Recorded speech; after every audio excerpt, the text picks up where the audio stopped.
ವಿಜಯಪುರದಲ್ಲಿ ಮುಂದುವರೆದ ಮಳೆಯ ಅವಾಂತರ. ಲಕ್ಷ್ಮೀನಗರ ರಾಯಣ್ಣ ವೃತ್ತದಲ್ಲಿ ಮನೆಗಳಿಗೆ ನುಗ್ಗಿದ ನೀರು.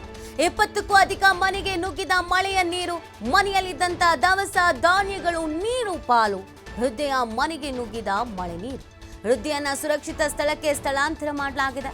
ಮನೆಗೆ ನೀರು ನುಗ್ಗಿದ್ರಿಂದ ಕಣ್ಣೀರಿಟ್ಬಿಟ್ಟಿದ್ದಾರೆ ಮಹಿಳೆ. ಪಾಪ ನೋಡಿ, ಮನೆಯೊಳಗೆಲ್ಲ ನೀರು ನುಗ್ಗಿಬಿಟ್ಟಿದೆ. ಇದರಿಂದ ಸಾಕಷ್ಟು ಸಮಸ್ಯೆ ಆಗಿದೆ.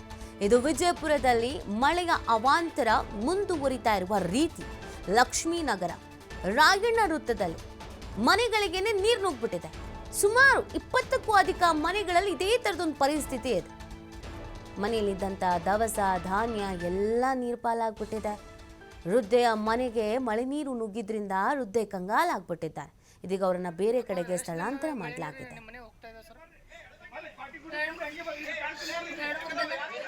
ಅಲ್ಲ ಮೇಡಮ್, ಇವತ್ತಿನ ಮಳೆಗೆ ನಿಮ್ಮ ಮನೆ ತನ ಇದು ಮುನ್ಸಿಪಾಲ್ಟಿ ಅವ್ರು ಯಾರು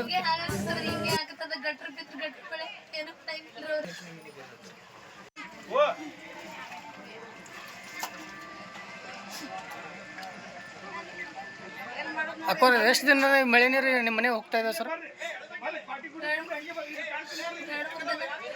ಅಲ್ಲ ಮೇಡಮ್, ಇವತ್ತಿನ ಮಳೆಗೆ ನಿಮ್ಮ ಮನೆ ತನ ಇದು ಮುನ್ಸಿಪಾಲ್ಟಿ ಅವ್ರು ಯಾರು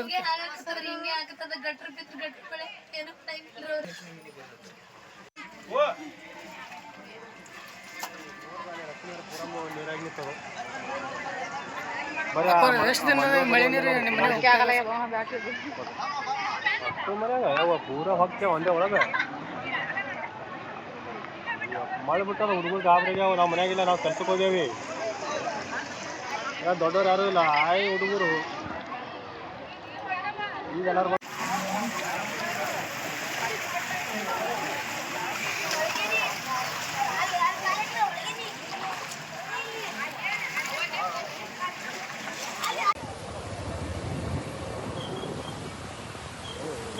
ನೋಡ್ರಿ ಇಲ್ಲಿ ಹಳ್ಳೆಣ್ಣೆ ಸುಸ್ತಿ ಆಗ್ಯದ. ಇಲ್ಲಿ ಮಾಡೋಲ್ಲ ಇಲ್ಲಿ ದೃಶ್ಯಗಳನ್ನು ನೀವು ಗಮನಿಸ್ತಾ ಇದ್ದೀರಾ, ಎಷ್ಟು ಮಟ್ಟಿಗೆ ಸಮಸ್ಯೆಗಳಾಗಿದೆ ಅಂತ. ಎಲ್ಲಿ ನೋಡಿದ್ರು ನೀರು ಹರಿತಾ ಇದೆ. ಅದರಲ್ಲೂ ಪಾಪ ವೃದ್ಧೆಯನ್ನಂತ ತೀರಾ ಕಷ್ಟಪಟ್ಟು ವೃದ್ಧೆಯನ್ನು ಹೊರಗಡೆ ಕರ್ಕೊಂಡು ಬಂದಿದ್ರು. ಆ ಥರದೊಂದು ಪರಿಸ್ಥಿತಿಯಲ್ಲಿ ಇತ್ತು. ಎಲ್ಲ ಮನೆಗಳಿಗೆ ನೀರು ನುಗ್ಗಿಬಿಟ್ಟಿದೆ. ಆ ಕಾರಣಕ್ಕಾಗಿ ಸಮಸ್ಯೆಯನ್ನು ಎದುರಿಸ್ತಾ ಇದ್ದಾರೆ. ಇನ್ನು ಕಂಪ್ಲೀಟ್ ಮಳೆಗಾಲ ಅದು ಹೇಗೆ ಕಳೀತಾರೆ ಅನ್ನೋದು ನಿಜವಾಗ್ಲೂ ಗೊತ್ತಿಲ್ಲ. ಸಂಬಂಧಪಟ್ಟಂಥ ಅಧಿಕಾರಿಗಳು, ಸರ್ಕಾರ, ಅಲ್ಲಿನ ಜನಪ್ರತಿನಿಧಿಗಳು, MLA, MP ಯಾರಿದ್ದಾರೆ ಸ್ವಲ್ಪ ದಯವಿಟ್ಟು ಗಮನ ಹರಿಸಿ.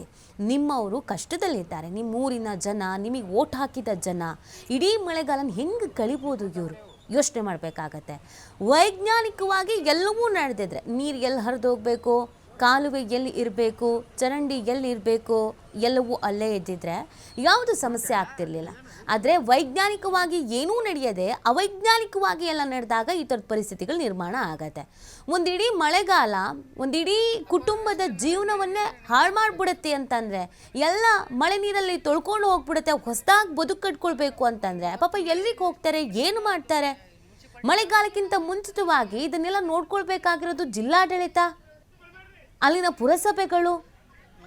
ಏನಾಗ್ತಾ ಇದೆ, ಏನು ಸಮಸ್ಯೆ ಇದೆ, ಕಳೆದ ಬಾರಿ ಮಳೆ ಬಂದಾಗ ಯಾವ ಪ್ರದೇಶಗಳು ನೀರಲ್ಲಿ ಮುಳುಗಡೆ ಆಗಿತ್ತು, ಅಲ್ಲಿ ಏನು ವ್ಯವಸ್ಥೆ ಮಾಡ್ಕೊಳ್ಬಹುದು, ಇದೆಲ್ಲವನ್ನು ಯೋಚನೆ ಮಾಡಬೇಕಾಗಿರೋದು ಯಾರು?